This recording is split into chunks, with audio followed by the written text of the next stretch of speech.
October 4th, 1986, 10:30. The boat gave a big shudder. Seems we docked at the harbor. The boat driver came out and jumped to the pier with a mooring rope. A large man in a tux was waiting there for us with a warm, smiling face. I didn't know him, but judging by his clothes, I guess he was a servant at the Ushiromiya head house. お嬢様、お帰りなさいませ。だいぶ遅かったので心配しておりました。心配ありがとう。バトラのやつが怖がっちゃってよ。それで徐行運転だったってわけ。That guy is マジでうぜえぜ。not like fat, but like large. Big, he's a big guy. An absolute unit. うるせえ。 Tank. いつか逆の立場になったら覚えてろ。 At this rate, the word will spread around the entire family. It will become a big conversation piece during dinner. Even without this, everyone will be talking about me because of that 6-year gap. But now I provided them with an even juicier topic. Damn it, why did the Ushiromiya main family have to live on this isolated island? Isolated island. Isolated island. In the meantime, the boat had finished its mooring. A small plank was lowered so we could get down. One by one, our parents came out of the boat. 皆様、長旅お疲れ様でした。奥様、お手をどうぞ。ありがとう。お久しぶりね。ゴーダさんもお元気？ありがとうございます。おかげさまで毎日元気にお勤めをさせていた。バトラ君はゴーダさんとは初対面じゃない？確か6年前はお勤めじゃなかったですよね。はい。ですので、バトラ様とは初めてご挨拶させていただきます。はじめまして、バトラ様。俺もタッパには多少自信があったんだが、でっけえ人だ I'm in な。 awe of the size of this lab. 紛れもなく初対面だぜ。こんな大男あったら絶対忘れないさ。どうも、はじめまして、バトラス。お待ち申し上げておりました。一昨年から後宮本家にお仕えさせていただいております使用人のゴーダと申します。どうぞよろしくお願いいたします。何かご用命がございましたらいつでもお申し付けください。ゴーダさん、お久しぶりです。ジョージ様、ご無沙汰をいたしております。お手をどうぞ。あんた相変わらず大した接客のプロや。もし職に困ったらいつでもわしに声をかけるんやで。いつでも雇ったろ。これは身に余る光栄です。どうぞお手を、秀吉様。Goto-san then lent a hand to everyone as they disembarked, greeting them as they passed. His speech and mannerisms had the refined polish of a professional. He was very graceful in contrast with his initially rough-looking appearance. His large size made him a bit scary at first, but he was much more polite than my first impression of him had led me to believe. He claimed to have served on the island for 2 years, but he had doubtless worked at a similar job somewhere before. After everyone disembarked, the mooring rope was untied and the boat started to steer away from the harbor. He was probably returning to his home port of Nijima. The captain waved his hand in farewell. Maria conscientiously waved back. なんだかさっきから違和感があると思ったら海猫の声を聞いてないぜ。海猫？ Umineko. Oh! Umineko when the seagulls cry. Interesting. Or, Okay. Umineko is seagulls, but you can also call it, some people call it sea cats, or sea kitties, just. Is that where the neko comes from? Umi means sea and neko means cat. Okay. But Umineko means seagulls. 鳥のか？ Interesting. I remember that whenever we came to this island, the seagulls always welcome us with their lively nya nya cries, just like a cat. And because of that, whenever I hear the cries of the seagulls in any other place, I get the feeling I'd come to a family conference. Except for the small part of the island where those of the Ushiromiya head house live, where Kenjima had been left uncultivated, apparently transforming into a paradise for wild birds. Seemingly, some cliff face or other had become home to a huge seagull colony, so this island was always full of them. Since those seagulls didn't come to greet us, I floated lonely. So the birds have どうしたの？ evacuated the バトラ island. 君。ああ、ロー Or ザおばさん。いやー、別に。 The birds are the rose. 海猫の声が聞こ flower. えないんで、 The なん birds か of the 寂しい flower. なーって。 Oh, so the birds were stolen. Yes, no. Interesting. あら。いっつも賑やかなのに今日はさっぱりいないわね。どうして海猫いない？海猫たちも今日はよそで集まりがあるからかな。マリアも海猫見たかったの？見たかった。なんだってこうもまるっきりいねえんだ。ジェシカがみんな焼き鳥にして食っちまったんかな。Seagull shish kebabs. そうなこと言うんじゃねえ。Seagulls probably taste disgusting. マリアが勘違いするだろ。Maybe. ジェシカお姉ちゃんが焼き鳥にしたしてない。そんなの私がするわけねえだろ。そうだジェシカが焼き鳥にした。皮につくねにレバーにネギマン。皮にくつねりレバーにネギマン。Meatballs.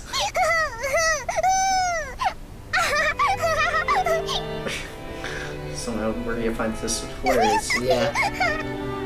As I made fun of Jessica, Maria tagged along looking like she was having fun.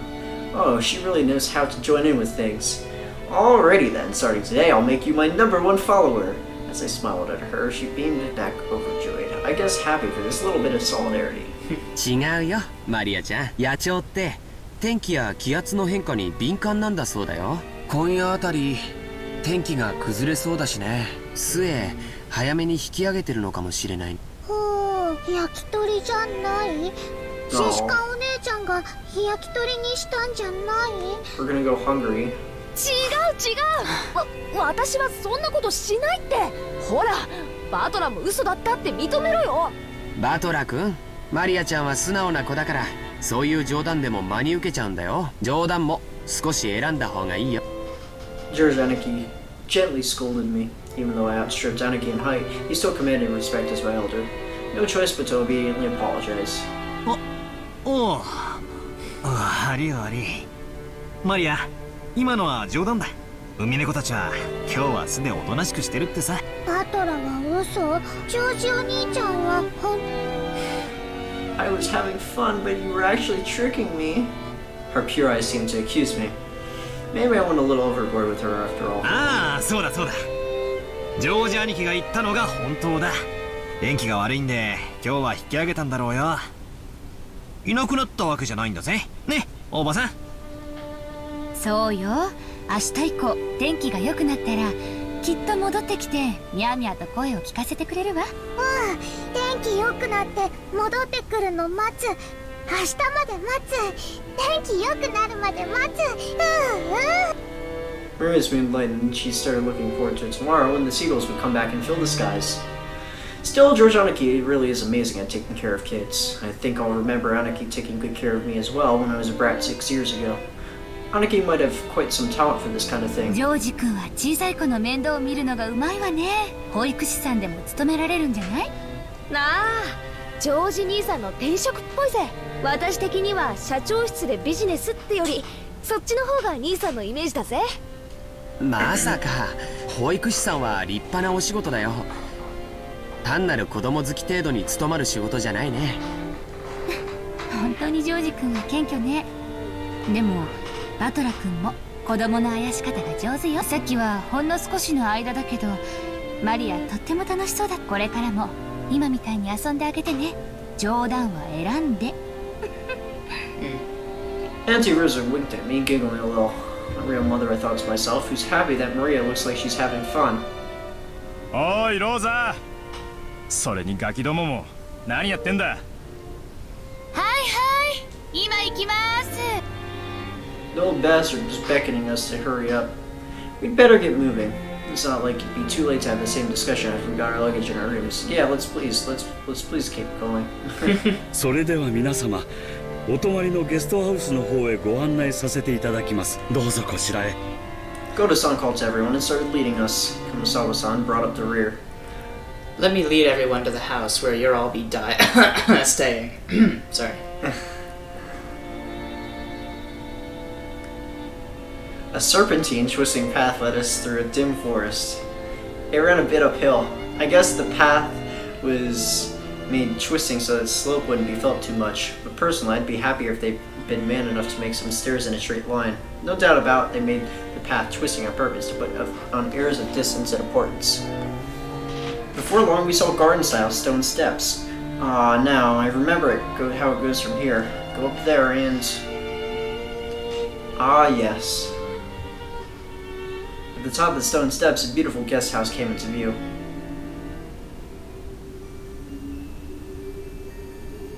New soundtrack. This is one of my favorite soundtracks, though. I like it. I do like it so far, yeah. Its facade was lovely, of course, but even more than that, we couldn't help but have our hearts stolen away by the splendor of that beautiful rose garden that spread before it. はあ、今年も相変わらず大したもんや。目の保養とはこのことやで。As they reached the top of the stone steps, the people welcomed in by the rose garden voiced their appreciation one after another. 今年は少し花に元気がないんじゃない。やっぱり夏があまり暑くなかったせいかしら。そのせいもあるかと思います。去年の先に比べると今年は少々見劣るのが残念です。Even so, it was a delightful rose garden. I remembered that a huge amount of roses used to greet me every year, even over 6 years ago. This rose garden was the first thing that greeted the people who came to Rokkenshima. Even our parents who came every year couldn't help but let their wonder slip out. And moreover, it even looked like a powdered up version of the garden from 6 years ago that was in my memories. いつ見てもすごいわね。自宅にこれだけのバラ園があったらさぞや素敵でしょうに。よせよ、誰が手入れすんだよ。バラは虫とか病気とか大変なんだぜ。そうね。キリエ姉さんは毎日バラの手入れをしてて虫がつかないようにしてるそうよ。え？そうなのかよ。そんな話は知らないぜ。そうなんです。この人の場合はバラの方から虫を求めていっちゃうから、どっちかというとたちの悪い食虫植物ってところね。ああ、そういう話かよ。たくローザ、今日はそういう話は勘弁してくれ。もうそういうのはすっかり足を洗ったんだぜ。どうかしら。ルドルフ兄さんは遺伝子的レベルでだらしないですし。大丈夫よローザさん。あんまりおいたするバラなら根元からちょんって切っちゃうから。物騒なお話ですね。モテる男はいつもリスクと隣り合わせなんや。わしも来世じゃもうちょい美形に生まれたいもんやで。だから秀吉兄さん、モテてなんかないって。キリエも物騒な話なんかやめろに。俺のバラがしおれちまったじゃねえか。ほらマリアちゃん来てごらん。こっちのバラは特に立派だよ。バラが立派。かぐわしい匂いだぜ。俺のエレガントさにぴったりだな。おいよせよ。マリアが真似してトゲで怪我するだろ。She yelled at me as I leaned in with an exaggerated gesture to smell the rose's scent. I thought she was overreacting, but when I turned around, I saw Maria imitating my every movement and thereby putting a broad smile on George Aniki's face. ほらマリアちゃん気をつけて。バラのトゲは痛いよ。ジョージお兄ちゃん、このバラだけ変。変？どうしたんだよ。Maria pointed to a single rose. I immediately understood why she found it odd. In the midst of all these magnificent roses, just one single rose was withering. There wasn't any particular reason. Some roses flourish and others wither. You weren't kidding about the flower, were you? What? You weren't just making it a random joke. You were using the flowers, especially because they're talking about it this much. The flowers are definitely important. There's all there was to it, but Maria seemed very concerned about there only being only one unhealthy rose in a group of healthy ones. She must be feeling somehow like it's left out. このバラだけ元気がなくて。他はみんな元気なのに、これだけかわいそう。まあ、咲いたり枯れたりはそれぞれだからな。一足先にしおれる代わりに、そのバラは他のどのバラよりも早く開花できたんだと思うぜ。そうだよな。いっぱい咲いてその役目を終えてお休みに入ったってだけのことだと思うぜ。そんなに気に病むことはねえさ。Seeing that Maria's pure sensitive nature was making her feel some emotional pain for the rose that withered alone. Even though she understood the logic of it, it still felt lonely to her. じゃあマリアちゃん帰るまでの間この George Aniki straightened up and felt around in his pocket. He then took out the wrapping from the candy he had eaten on the plane. He twisted it into a thin string and tied it gently to the rose as a sort of marker. へえ、なんだか可愛くなったね。これがこのバラの目印だよ。後でお水とかをあげに来てごらん。バラさんもきっと喜ぶと思うよ。お水とかあげ。せっかくだからこのバラさんに何か名前をつけてあげるといいよ。そうするとバラさんも喜ぶと思うし、マリアちゃんと心もきっと通い合うと思うよ。名前。Though she still wore her usual sullen face, Maria crossed her arms again to consider this intently. At the very least, she appeared to have been completely pulled out of her slump. Nice going, Aniki. ジョージ兄さんって昔から包容力があるんだ。尊敬するぜ。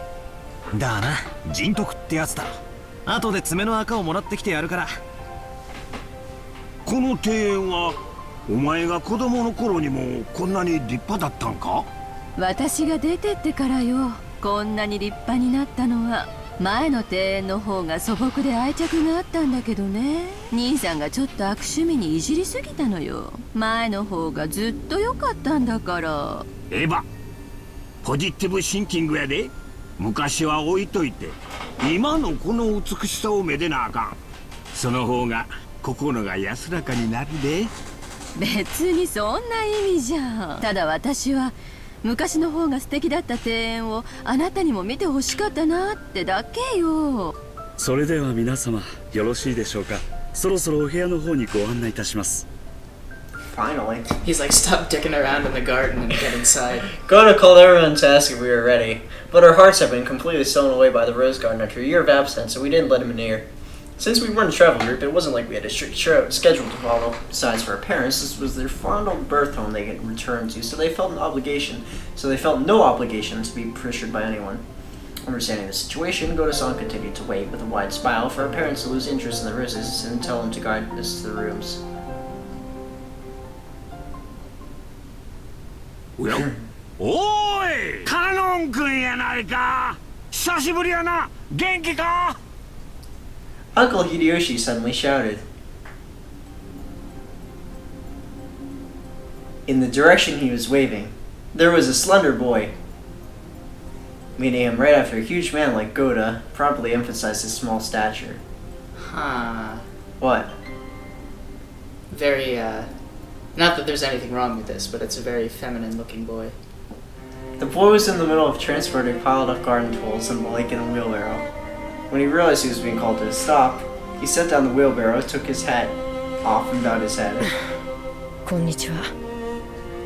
I figured he was probably younger than me. I realized by the general atmosphere surrounding him that he was a servant too.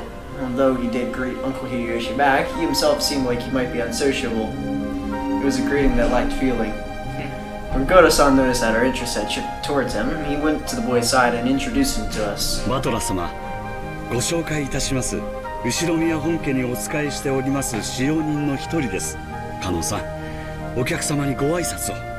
はじめまして、使用人のカノン。Yep, my first impression wasn't wrong. He gave me the feeling he was unsociable, or maybe a bit of a poor speaker. In contrast with Goda-san, who was extraordinarily polished as a servant, it was impossible not to feel the immaturity you would expect of someone his age. When Goda-san urged him in a whisper to give more of a bit of an introduction, the boy named Kanon only cast his eyes downward. カノンさん、もう少し何か挨拶することはできませんか？いえ、僕たちは家具ですから。It seemed that he wasn't refusing to greet us out of spite, but rather he gave the impression that he didn't know what else to add to his greeting, and so could do nothing other than stay silent. What does it mean? カノン君は寡黙でさ、余計なおしゃべりはしない性分なんだよ。愛想は少し悪いけど、根はいい人なんだぜ。誤解しないで。ここに勤めて3年になるんだっけ。確かゴーダさんより1年長いんだよな、カノン君。Even though it's not like he made a super bad impression, Jessica hurriedly backed him up. I see, apparently him being unsociable works against him all the time. そっか。よろしくな。俺はバトラ、18だけど、君はいくつだい？ As silence as evaluating at whether it was a question that must be answered or not. But here again, Jessica plowed ahead. 確か私たちの2つ下だから16だったよな。はいそうです。 It looked as if, given a choice, he would have preferred not to tell us his age. Him not wanting to tell us his age was probably because he thought it would be looked down upon for it. I remembered that when I was around his age, I hated being asked how old I was by adults. I see, 16, huh? That's gotta be a delicate time. In that case, I asked him something I shouldn't have. 近いとして嬉しいぜ。気さくにバトラって呼んでくれよな。俺も君のことはカノンって呼ぶぜ。ありがとうございます。お気持ちだけで結構です。バトラ様。 Jessica looked flustered for some reason. She seemed to think that my impression of Conan was worsening because of his rejection. Well, I doubt a girl like Jessica understands his fretful male heart. As his elder, even by 2 years, would lead him into adolescence. I took it upon myself to understand that. カノンさん、もう少し愛想よくはできませんか。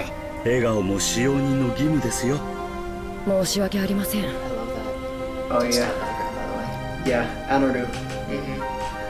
I have a wallpaper thing called John's Wallpaper Switcher. It's an application that I have like literally a folder of over 1,000 anime wallpaper backgrounds, and it cycles through them. Wow. Oh, so that's why it's changing. Yeah. That's cool. Yeah. 努力します。ゴーダさん、カノン君もいろいろ頑張ってるんですよ。 It seemed as though he was often warned about his discourtesy, and apparently he hadn't improved a bit. Goda-san kept his businesslike smile, but let a small sigh of resignation escape. それではまだ仕事がありますので失礼します。 It looks like Canon himself was uncomfortable with remaining silent here any longer. Another perfunctory bow, he turned on his heels and started pushing the wheelbarrow again. Just then, suddenly, the wheelbarrow wobbled and fell, scattering the load. I guess the wheelbarrow with its single wheel caught on a pebble and lost its balance. 何をしてるんですか。さ早く片付けて。Goda-san urged him along in a low voice as to remind him that it's a servant's shame to present a clumsy appearance in front of the guests. Showing that he understood quite well without being told, Kanon-kun wordlessly reloaded the wheelbarrow with the fallen objects. He seemed to be fine with the light-looking garden tools, shovels and such, but it looked like he was having some trouble getting his arms around and lifting up some of the sacks of fertilizer. 大丈夫かよ。そそっかしいな。ほら。お嬢様、お召し物が汚れます。ここはお任せください。 With an elegant gesture, Goda-san took the shovel that Jessica had picked up. At his back was the figure of Kanon-kun having trouble with the sacks of fertilizer. お召し物が汚れ。安心しろよ。俺が着てるのはそんなお上品なものじゃねえぜ。それによ。俺はレストランで落ちたフォークをウェイトレスに拾わせるってやつが大嫌いなんだ。I lifted up the other bags that had fallen. Of course, they weren't light, but for me it was a piece of cake. Kanon-kun turned his surprised eyes towards me. It was the face of one who had never expected to receive help from a guest. バトラ様、結構です。僕が全てやりますので。気にすんな。こう見えても鍛え方が違うぜ。Kanon-kun looked like he hadn't yet gone through his growth spurt and was stuck with a sort of weak body. I guess this kind of weight is a bit much for him. 結構重いね。カノン君が苦労するのも無理はないよ。カノン君、気にしないで。これぞ俺の見せ場さ。これでさっきの船の分はチャラだよな。この程度のことじゃさっきの大騒ぎが帳消しになるもんかよ。カノン君にも後で教えてやるよ。バトラったら面白いんだぜ。落ちる落ちる。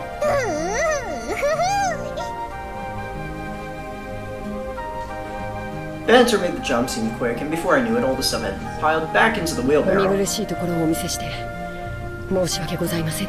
さあもう結構ですよ。行ってください。Letting such a disgraceful thing being seen by the guests who were supposed to be made welcome must have been hideously embarrassing as a servant. Pressed by Goda to hurry up and exit, Kanon-kun left. ゴーダさんもいじめすぎよ。意地悪言わないで、あなたも手伝えばよかったんじゃない？これは至りませんで、誠に申し訳ございませんでした。Without even a twitch in a smile, Goda-san apologized elegantly. カノン君もええところはぎょうさんあるんやで。ただ若いんかの。いろいろもったいないわ。気難しい年頃さ。そっとしといてやれよ。使用人は寡黙なくらいがちょうどいいさ。な、熊沢さん。ルドルフ様は手厳しゅうございますこと。私ほど使用人で寡黙なものはおりません I'm と。 calling it right now. へへ She's the witch. Ha ha ha. She's the witch. Everyone smiled wryly at this shameless lie. Even she herself didn't believe that, not in her wildest dreams. She said that to loosen us all up. Yeah, that's the kind of character Kumasawa Bashai used to be. The mood that had stiffened a little was cleared up in a twinkling thanks to Kumasawa's cheerful smile. そろそろ荷物を置きたいわね。ゴダさん、部屋割りはどうなってるのかしら。昨年と同じになっております。さあ、ご案内いたします。どうぞこちらへ。We headed toward the trim and elegant guest house. This was going to be our temporary quarters for a night.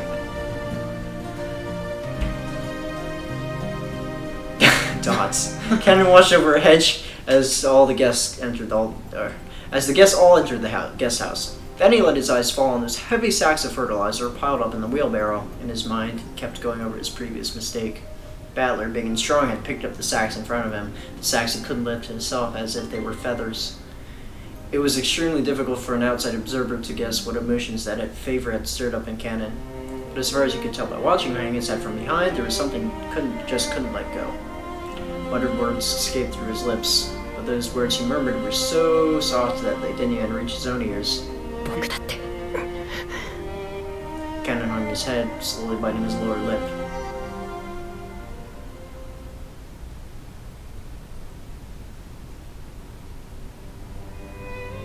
バラの庭園は記憶にあったんだけどよ。このゲストハウスっつうのは記憶にねえな。これTerrarian, Visitor's Retreat, was written on a gatepost-like thing, but since everyone called it the guest house, I followed their lead.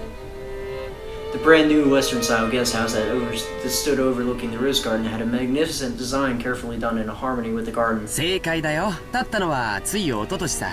それ以降は僕たちはこっちに泊めさせてもらってるんだよ。年季の入ったボロ屋敷よりこっちの方が好評みてえだしな。私も自分の部屋をこっちに持ちたいぜ。マリアも持ちたい。I guess you could call my house upper class as well, but I was reminded again how completely ordinary it was compared to the head house. It showed a shocking display as well that they would build this kind of awesome guest house for guests who would come over like once a year. エヴァ様、秀吉様、こちらのお部屋をお使いくださいませ。ルドルフ様、キリエ様はこちらのお部屋をお使いくださいませ。やっぱりここは綺麗で上品でいいわね。洋風って本当に素敵だわ。ほんの 2,3 日なら洋風もええやろが、ずっといて落ち着くのは断固和風やで。日本人は畳の上が一番くつろげるんや。新しい家を和風にするか洋風にするかで喧嘩してね。お父さんが和風で着工させたのを母さんまだ根に持ってよく言い合いをするんだよ。ジョージ兄さんのところは両親仲が良くて羨ましいぜ。うちなんか冷め切ったもんさ。そのくせ私の成績の話だけは連帯しやがる。Do they even exist? We haven't even seen them yet. It's a good point. Why aren't they here? All the rooms seemed to be two-person. I was grateful because now I wasn't going to be forced to share the same room with the old bastard for some bullshit reason like being family. Besides, I figured those two wouldn't be able to enjoy themselves with someone like me around. Hehehe. 何気持ち悪い顔で笑ってんのよ。どうせ下世話なこと考えてるんでしょう。下世話なんてとんでもない。Oops. どうぞごゆっくりお過ごしくださいませ。あ、いててててて。いたよクソ親父。Once again, Dad pulled my ears from behind. バカなこと言って、俺は胃がキリキリ痛み始めてて、とてもそんな元気はわかねえぜ。今回はお前が主賓だろうが、せいぜい親父や兄貴たちに可愛がられるよ。親父の前では言葉遣いにだけ気をつけろ。あの人、本当にシャレが通じねえからな。ジェシカちゃん、我らが当主様のご機嫌は最近どうなんだ？去年から相変わらずかな。余命3ヶ月余命3ヶ月って割には相変わらずピンピンカリカリイライラしてるって話です。今年も相変わらず不機嫌ってわけね。Beatrice! 子守ができるのはやっぱり源氏さんだけなの？親方様も源氏さんにだけは心を許しておいでのようです。私たち下々では近頃はお目通りすらなかなか叶わず。また書斎に閉じこもって怪しげな黒魔術三昧じゃねえのかな。何をやろうとてめえの趣味だから構わねえけど、匂いが立ち込める系は勘弁してほしいもんだぜ。ついでにそのまま書斎から永久に出てくんなってんだ。年長の人にそんな言い方をするもんじゃないよ。後宮家を復興させてくれた大恩人なんだから、もっと感謝しないと。ごめん。After being rebuked by George Anarchy, Jessica had no choice but to take back her thoughtless remark. The Ushinomiya family was wealthy beyond belief, but that of course meant that all its members were eccentric people, completely at odds with the rest of society. This background is shown a lot whenever they're just talking about background information. They just have a picture of a lamp in the background. Yeah. The head of the family, standing at its peak, in other words, our grandfather, seems to be a particularly eccentric and terrifying person, even for a family. Dad had said he was getting a stomach ache earlier, but I guess that was all what their adults who came here today were actually feeling. No doubt they were actually jealous of us, the grandchildren, just playing and laughing without a care. From the stories Dad told me, the head of the family was a violent man who rained blows on his sons with his own fists, and he would beat his daughters mercilessly with a wooden sword. Oh. If he was such a staunch traditionalist with his kids, why wasn't he the same with their names? Because of that, even us grandkids have to suffer. Well, I have absolutely no trouble believing the terrifying image they paint of him. I don't have many memories of meeting him over the years, but I remember his face was full of menacing thunderclouds, always making the people around him shrink away with a sharp look. I remember that the room's atmosphere got so tense whenever he was around, you couldn't even breathe. My dad said right now about me being the guest of honor now carries a little more oomph for me. 6年前は俺も小学生だったが、さすがに今は高校生だ。失礼のある態度なんか取ったら大変なことになるかもしれねえな。怖い。確かにこわもてだけど、そんなに硬くなるほど怖い人じゃないよ。決して理不尽なことは言ってないもん。口下手なだけでちゃんと筋は通す人だよ。ジョージ兄さんは昔から成績優秀で一族の鏡じゃねえかよ。私たちとじゃじい様の待遇が全然違うぜ。私なんか木刀で引っ叩かれたことあるしよ。尻だぜ尻。それも乙女の生尻をよ。ジェシカちゃんは本家の跡取り娘だもん。おじい様も特に目をかけてくれてるんだよ。その厳しさは期待の気持ちの裏返しだと思わなくちゃ。冗談じゃねえぜ。その跡取りってやつはジョージ兄さんに譲るよ。私が担ぐにはちょいとしんどいぜ。I think I already said it before, but Jessica's the daughter who will inherit the head house. The pressure on her shoulders must be different to us cousins of the branch families. ジェシカお姉ちゃんが重い？マリアが持ったら軽くなる？サンキューな。大丈夫。マリアちゃんには押し付けねえよ。この十字架は私が墓まで背負ってくよ。安心しなって。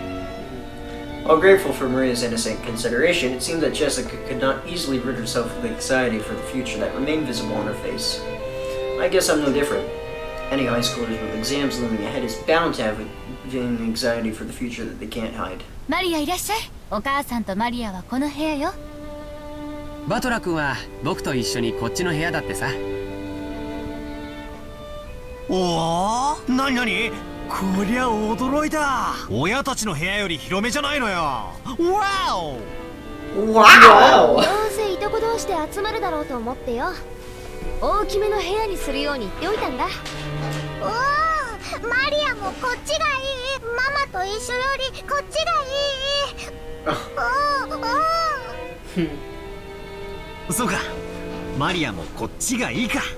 よし、ここは俺とジョージ兄貴の部屋だが、特別に出入りを許可してやろ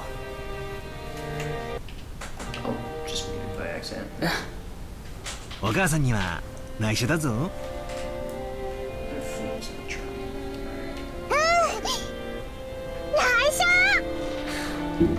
Her mother, Auntie Rosa, was right behind her, but Maria still answered, striking the air with her fist clenched tight. After her parents put the luggage in the rooms, they gathered again in the corridor. おいガキども、お前らはどうする？ Yep, rats. ここでいとこ同士おしゃべりでもしてるか？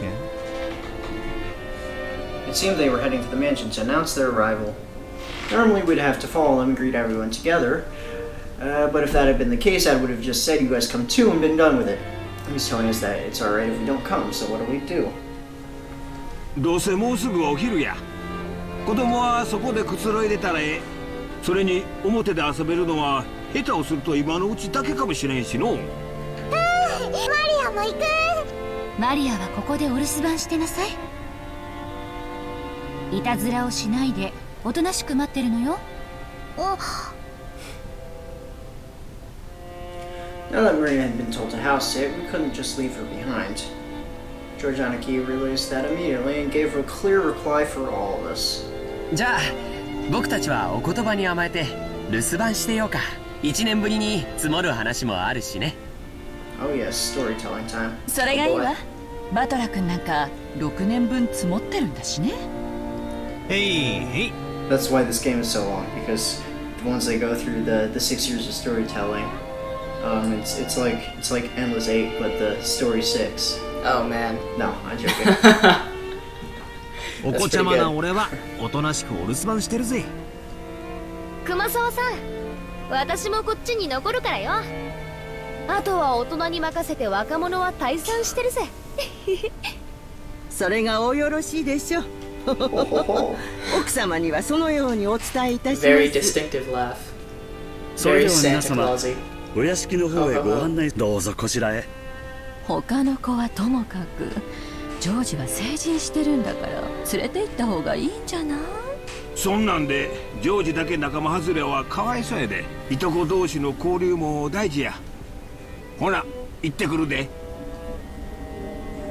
The adults left one after the other. Like the time he had got us from the harbor, Goto-san went ahead, with Kumasawa-san at the rear. As we gathered in the cousin's room assigned to us, Georgianiki asked us to excuse him for a second. He rushed over to Kumasawa-san, who was following behind the disappearing adults and seemed to be asking her something. He soon finished his business and came back. どうしたんだよ、兄貴。ああ、なんでもないよ。ちょっと聞きたいことがあっただけさ。マリアにも聞いて。マリアにも聞いて。何かな。ジョージ兄さんが私に聞かなくて熊沢さんには聞くことって何かな。なあ、全然見当がつかねえぜ。いや、誤解だよ。ジェシカちゃんが何を誤解してるのか。Anaki was getting pretty tongue-tied. It's like he had something to hide and Jessica has the dirt on him. Whatever it is, something only Jessica knows and I don't is no fun at all. なあマリア、俺たちだけのけ者なんてねえよな。何の話か聞きてえよな。バトラとマリアも聞きたい。バトラとマリアも聞きたい。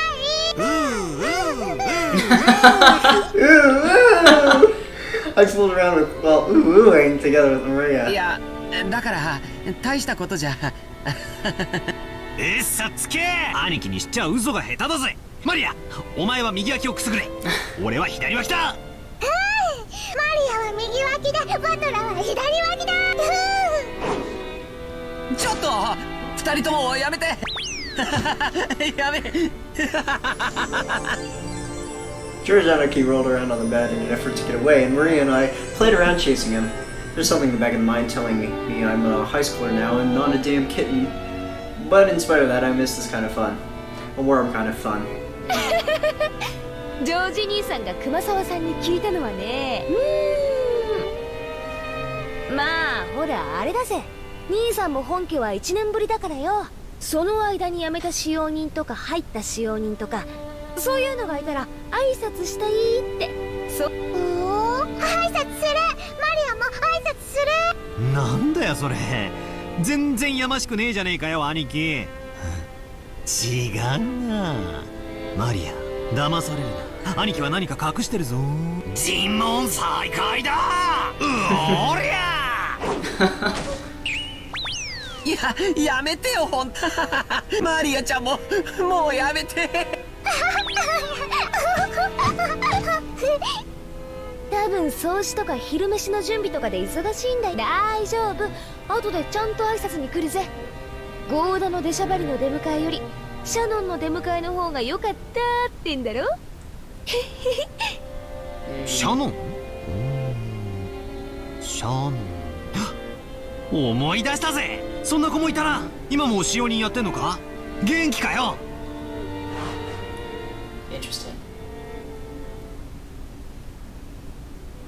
So George has a thing for Shannon?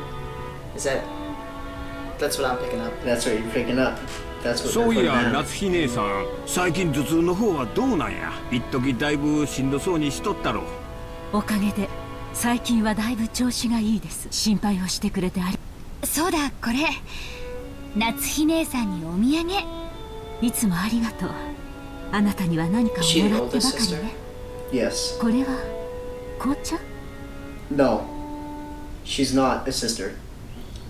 Oh, She's the wife of the oldest. of the oldest brother. Of the oldest brother. Okay, There gotcha. are two brothers and two sisters, and she's the wife of the brother. Right. The reason why we didn't see Jessica's parents is because Jessica's parents live on the island, and Jessica lives on the island with Kinzo, who is the grandfather. Okay, gotcha. ペパーミントとレモンバームのハーブティー。頭痛によく効くって有名なお店のブレンドなの。姉さんにも効くかなって思って。 Rosa was always a conscientious woman, probably because she was the youngest of four and by quite some distance. Managed to grow up without harboring the venomosity of her siblings. Her consideration made Natsui soften her expression for just a moment, but it wasn't enough to undo the many years of anxiety that curdled expression into one of bland indifference. そういえばあなたいっつも頭痛だって言ってたわね。しっかりなさいな。ジェシカちゃん、今年は受験でしょ。人生の節目じゃない。母親のあなたがそんなじゃ頼りないわよ。それに夏日姉さん、私より3つも若いんだから、もうちょっとしっかりなさい。ごめんなさい、生まれつきの頭痛持ちなもので。Ava sometimes fails to choose her words carefully, but even though she hit it with a smile, her comments aimed at Natsui contained shards of obvious malice. Of course, that didn't escape Natsui. She frantically contained her urge to grimace and pretended to ignore Ava. うちのバトラ君も今年は受験でしょ。ルドルフさんも少しは関心を持ったら。自分の息子のために夏日姉さんみたいに頭痛になるくらい真剣になりなさいよ。俺が何か言えば必ず反抗するやつだぜ。じゃあなんて言うんだ。むしろ逆で遊んでていいぞっていうのか。あいつそういうのだけは素直に聞きやがるぜ。秀吉兄さんのところは受験本当にうまくいったじゃないですか。ぜひ子供操縦術の秘訣を教えてくださいよ。そうやな。何のために勉強するのかっちゅうことを説いたかもしれんな。個々の勉強に意味があるわけやないんや。そう、勉強っちゅうのは分からんことを自分で調べて身につけるという。これができんやつは社会に出ても使い物にならん。国語算数ができろと言ってるんやない。勉強し身につけることを学べっちゅうことやな。ご立派ですわ。うちのジェシカにもそれが理解できればいいんだけど、今のままではとてもじゃないけど後宮家の跡取りとしては。いいじゃないの、無理に跡取りにしなくても。女には女の幸せというものもあるんだし、それを親が押し付けちゃ悪いわよ。予算買えば子供の育て方は家それぞれや。押し付けがましいのはあかんで。ごめんなさい。夏日姉さんも気を悪くしないでね。Though the light shining in the window was quite warm despite the cloudy weather, there was a dark room about the mood, which probably caused headaches for other people besides Natsuki. As if to brush away that mood, Carrie brightly made a suggestion to all present. でも本当に素敵な香りの紅茶ね。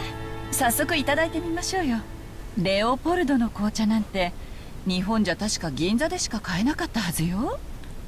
キリエ姉さんはお詳しいですね。買ってきた甲斐がありました。Kyrie and Rosa stood up from their seats and made as if to prepare the black tea.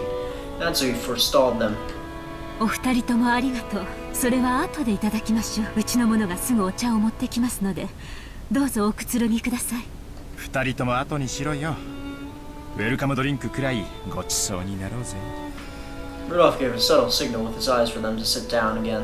Kyrie and Rosa understood instantly and obediently returned to their seats. The guests had already been greeted, so it was time for some tea to be prepared for them.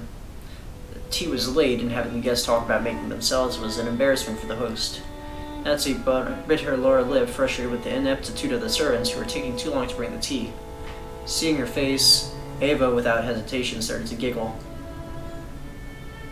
Of course, Shannon had no way of knowing what was taking place in the parlor. As she came in pushing a dish cart piled with teacups, Nancy gave her a pained look for no apparent reason, and Shannon couldn't help but flinch without knowing what she had done wrong. 失礼いたします。お茶のご用意をさせていただきます。おう、シャノンちゃん、久しぶりやの。ますますべっぴんさんになりよったな。いえ、どうも。おしゃべりは配膳を済ませてからになさい。お茶が冷めます。申し訳ございません、奥様。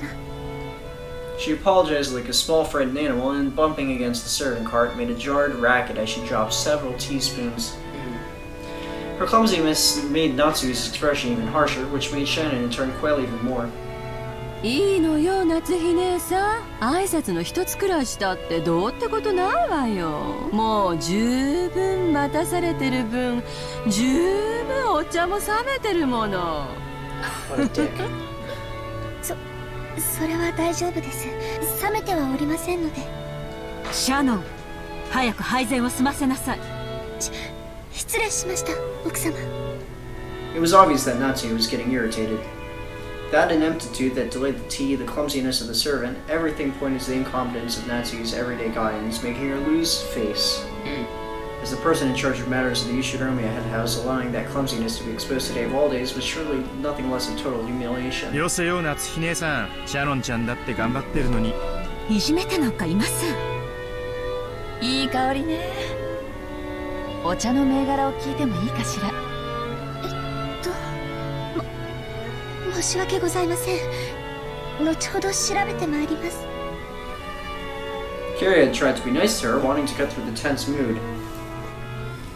However, instead, Shannon had grown a disgraceful display, darkening Natsui's face and the room's mood. By this point, Ava's giggles were loud enough to be heard by everyone in the room. なーに？シャノンちゃん、自分で入れてるものが何かもわからないの？ダメよ。そんな怪しげなものを来客に振る舞っちゃ。こんなお茶じゃ銀のスプーンでもないと飲めないわよ。すみません。すぐに用意を。ねえシャノンちゃん、銀のスプーンって何に使うか知ってる？銀じゃないとダメなのよ。なぜかわかる？いえ、Ava's eyes played over Shannon, who was sitting at the table, as a catty smile floated onto her face. Taken on its own, the expression on Ava's face may have been charming in an impish sort of way. However, the words being spun from her lips held within them the keenness of a razor. Shannon tried with all her might to avoid Ava's gaze, which continued to focus on her. Grasping that Shannon was hard-pressed for an answer, Rosa promptly gave some timely help. 銀は毒に触れると曇るって言われてるの。シャノンちゃんも一つお勉強ができたわね。The tea was being treated as undrinkable unless it could be first tested for poison. In Natsui's eyes, this was an insult to both the tea and herself for serving it. Wow. Rudolph, laughing flippantly, patted Ava's shoulder. 姉貴に銀食器なんていらねえだろ。毒舌の姉貴が一舐めしたら銀の皿だって真っ黒に曇っちまうぜ。わしはその毒舌を毎日聞かされとるから、もう毒に耐性がついてしもたわ。エヴァもわし相手には構わんが、体勢のない相手にはちいと加減せんとな。あらあら、ひどい。シャノンちゃんにお茶の知識を教えてあげただけじゃない。Everyone followed the lead set by Hideyoshi's horse laugh and smiled, though sourly. There remained a single expression to this Natsu, but even so, for the time being, the conversation inside the parlor could now be mistaken for a lively and friendly chat. As Shannon finally finished setting the table and meant to leave, Carrie apologized to her in a low, voice for not being able to help. Shannon gave a light bow and made a hasty retreat. Shannon cast her eyes downward, pushing the cart down the corridor. The pitiful air around her made it obvious that she had borne the brunt of some bullying. 気を落とさないで。姉さんは何も悪くない。見てたのね。そういうお役目だから。奥様もエヴァ様も地獄へ落ちろ。でもそれより卑劣なのはあいつ。Cannon glared hatefully in the opposite direction of the parlor. The preparations for the tea had been delayed by a little bit of trouble in the kitchen. That trouble had not been Shannon's fault. The truth is that it had been Goda's mistake. In the first place, there was no way that a show-off like Goda would ever hand over a flamboyant job like carting the tea to the guests. He had needed to make the tea all over again, which had made him late. So realizing he wouldn't be earning any brownie points, he had pushed the task of setting the table on Shannon, who had happened to be passing by. One could truthfully call it being shrewd, and one could unquestionably call it being cowardice. いいの。ありがとう、カノン君。私、全然気にしていないし。Cannon's silence vividly showed that Shannon's words weren't coming from her heart. ありがとう。カノン君だけでも分かってくれたんで、ちょっと心が楽になったかな。姉さんは心にいろいろ溜め込みすぎる。たまには自分に優しくしてあげて。ありがとうね。Suddenly they both felt someone's presence and whirled around. An elderly man stood there.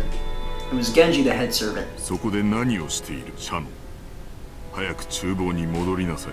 はい、失礼いたしました。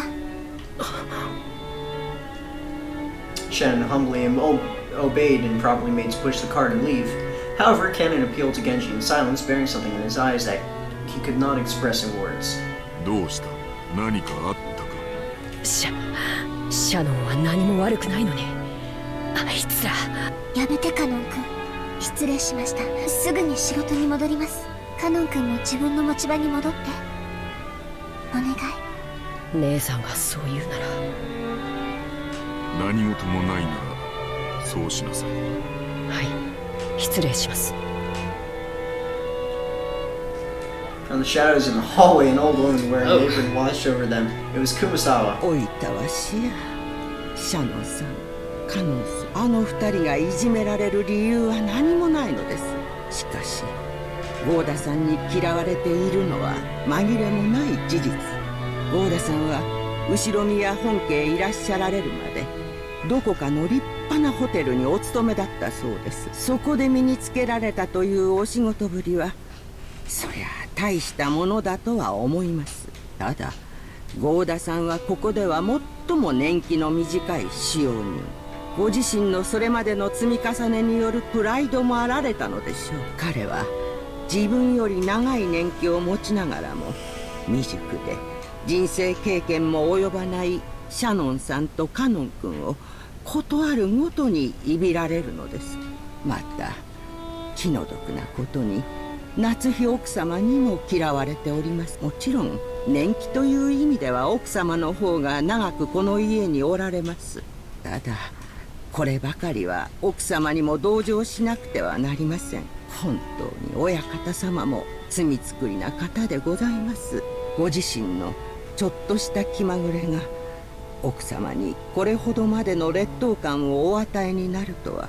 もちろん奥様とて内心はあの二人に辛く当たる言われは何もないことを重々承知してはおります。しかしそれが理屈で分かっているからといってどうにもならないのが、ああほいたわしや。私には何もできずこうして物陰から見守ることしかできないのです。